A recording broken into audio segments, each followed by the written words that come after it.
नमस्कार.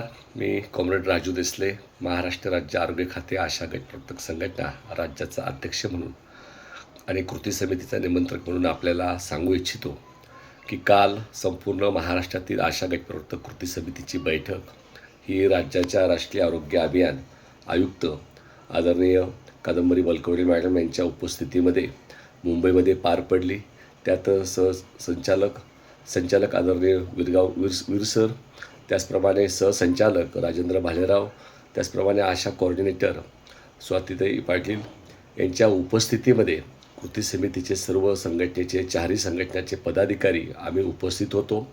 यामध्ये गेले 6 महिन्यापासून आशा गटप्रवर्तकांचा केंद्र सरकारचा मोबदला जो थकीत आहे तो 8 दिवसामध्ये खात्यावर जमा करण्याचं त्यांनी त्या ठिकाणी आश्वासित केलेलं आहे. निधी आलेला आहे, त्याची प्रक्रिया होण्याची बाकी आहे. तर 8 दिवसात पूर्ण निधीची प्रक्रिया पूर्ण होऊन सर्व आदेश निघून 8 दिवसात खात्यावरती आशांचे सर्व थकीत मोबदला जमा होईल असे त्यांनी आश्वासित केलेलं आहे. त्याचप्रमाणे गटप्रवर्तकांचा जो कंत्राटी कर्मचाऱ्यांचा प्रस्ताव आहे, हा प्रस्ताव 3 वर्षापासून त्याच्यावरती कोणत्याही प्रकारचा निर्णय झाला नाही. याबाबत पुन्हा राज्याच्या वतीने हा प्रस्ताव केंद्राला पाठवण्याचा आणि त्याचा पाठपुरावा करण्याचं सुद्धा त्यांनी आश्वासित या ठिकाणी केलेलं आहे. त्याचप्रमाणे जो महत्त्वाचा मुद्दा आहे की आशा कर्मचाऱ्यांना 60 वर्षांनी रिटायर केलं जातं आहे, कोणत्या प्रकारचा मोबदला न देता, आणि सर्व कृती समितीची भूमिका आहे की त्यांना 65 वर्षापर्यंत जुन्या आशांना काम करण्याची संधी मिळावी. त्यांनी अतिशय अल्प मोबदल्यावरती काम केलेलं आहे. याबाबत आग्रही भूमिका कृती समितीच्या सर्व पदाधिकाऱ्यांनी मांडल्यावर त्यावरसुद्धा इतर अंगणवाडी असेल, परिचर असेल, याच्याप्रमाणे आशांनासुद्धा 65 वर्षापर्यंत काम करता येऊ शकेल का, याबाबतचं सर्व कागदपत्र पाहण्याचं आश्वासित त्यांनी केलं आणि याच्यावरती आम्ही विचार करून निर्णय घेऊ अशा प्रकारचा आश्वासित केलेला आहे. मातृत्व वंदनाचे पैसे 2 वर्ष 3 वर्षापासूनचे थकीत आहेत, त्याचाही पाठपुरावा करण्याचं आश्वासित त्यांनी केलं. त्याचप्रमाणे शहरी आशांना ज्या पद्धतीने OPDमध्ये ड्युटी लावली जाते, सकाळी 9 ते संध्याकाळी 5पर्यंत तुम्ही थांबलं पाहिजे, अशा प्रकारे अनेक महानगरपालिकेच्या आशाताईंच्या तक्रारी आहेत. याच्यावर सुद्धा त्याचा विचारविनिमय झाला. अशा प्रकारची सक्ती करता येणार नाही. आशा ह्या 3 तासच फक्त कायदेशीर काम करतात, म्हणून त्यांना अशाप्रकारे पूर्ण राबवून घेणं हे चुकीचं आहे, याची सुद्धा जाणीव कृती समितीने करून दिली.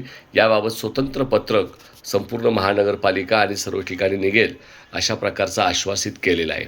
त्याचबरोबर राज्यामध्ये आशा संपूर्ण JSYच्या केसेस घेऊन, बाळातपणाच्या केसेस घेऊन दवाखान्यामध्ये जातात. मात्र त्या ठिकाणी आशा निवारा केंद्र, आशाची रूम उपलब्ध नाही. याबाबत सातत्याने संघटना आम्ही मागणी करत आहोत. जी रूम मिळते ती मागे कुठेतरी असते हॉस्पिटलच्या, तिथं जाणं शक्य होत नाही. आशाताईंना थांबता येत नाही, घाबरतात, आणि म्हणून योग्य पद्धतीची रूम त्यांना उपलब्ध करून द्यावी, त्याचंही पत्र काढण्यासंदर्भात त्यांनी आम्हाला आश्वासित केलेलं आहे. सर्व ठिकाणी आशांना सुरक्षा मिळाली पाहिजे, ही गोष्ट त्यांनी मान्य केलेली आहे. त्याचप्रमाणे आशांना सन्मानाची वागणूक दिली जात नाही, याची गंभीर दखल त्यांनी घेतलेली आहे. आशांचा गटप्रवर्तकांचा अपमानात्मक वागणूक देणं बंद केलं पाहिजे, या संदर्भात सुद्धा सूचना ते त्यांना देणार आहेत. आणि याचबरोबर एक महत्त्वाचा निर्णय त्यांनी त्या ठिकाणी घेतलेला आहे की दर 2 महिन्यांनी आशा आणि गटप्रवर्तकांच्या स्थानिक प्रश्नावरती जिल्हा आरोग्य अधिकारी, मनपा अधिकारी यांनी बैठका घेऊन ते प्रश्न मार्गी लावावेत, अशा प्रकारची समिती आणि त्याची 2 महिन्याची मीटिंग प्रत्येक जिल्ह्यामध्ये व्हावी, अशा प्रकारची भूमिका त्या ठिकाणी घेण्यात आलेली आहे.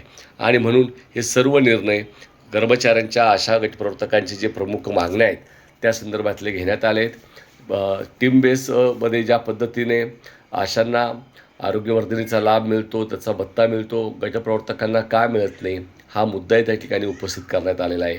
त्याचप्रमाणे अशा सॉफ्टवेअरचे पैसे गटप्रवर्तकांना सर्व जिल्ह्यामध्ये मिळत नाहीत, ते सुद्धा देण्यासंदर्भातला निर्णय त्या ठिकाणी घेण्यात आलेला आहे.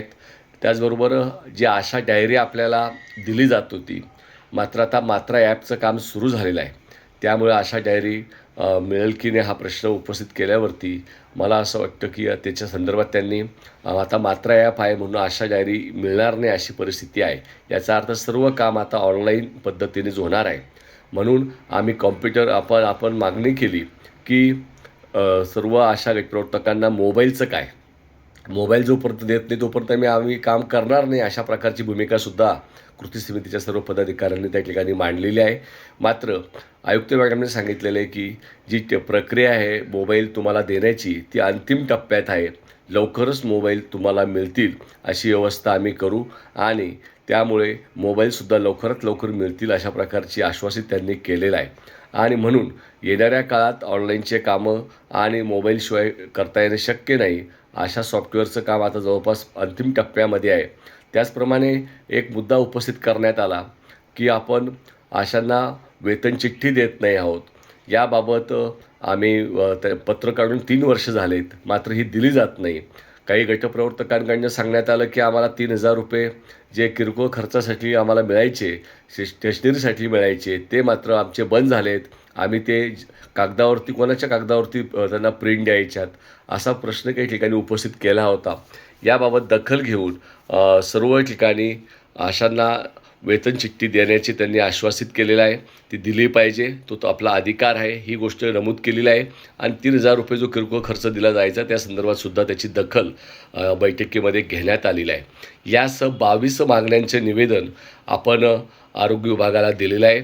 त्याचा पाठपुरावा कृती समिती म्हणून सातत्याने आपण करत राहू आणि लवकरच 6 महिन्याचं थकीत मानधन 8 दिवसामध्ये आपल्या खात्यात पडेल अशा प्रकारचं आपल्याला आश्वासित करतो. येणाऱ्या काळात हे जर झालं नाही तर पावसाळी अधिवेशनावर तीव्र आंदोलन करण्याचा इशारा आपण देत आहोत.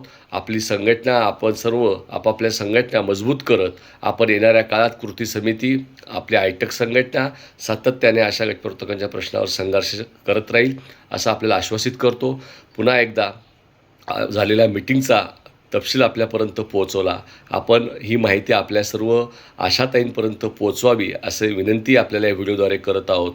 त्याचप्रमाणे राजू देसले नाशिक हा जो आपला व्हिडिओ चॅनल आहे, आपला यूट्यूब चॅनल आहे, हा आपण सबस्क्राईब करावा आणि इतरांनासुद्धा सांगावा. आपल्यापर्यंत आपल्या सर्व माहिती, आपल्या संघटनेच्या बरोबर आपल्या आशांच्या बाबतीतल्या होणाऱ्या चळवळी त्याची माहिती आपल्यापर्यंत पोहोचवण्याचा प्रयत्न गेल्या अनेक वर्ष आपण करत आहोत. याला आपण सगळ्यांनी साथ द्यावी इतकं बोलतो आणि सर्व लढणाऱ्या आशा गटप्रवर्तकांना एक आश्वासित करतो.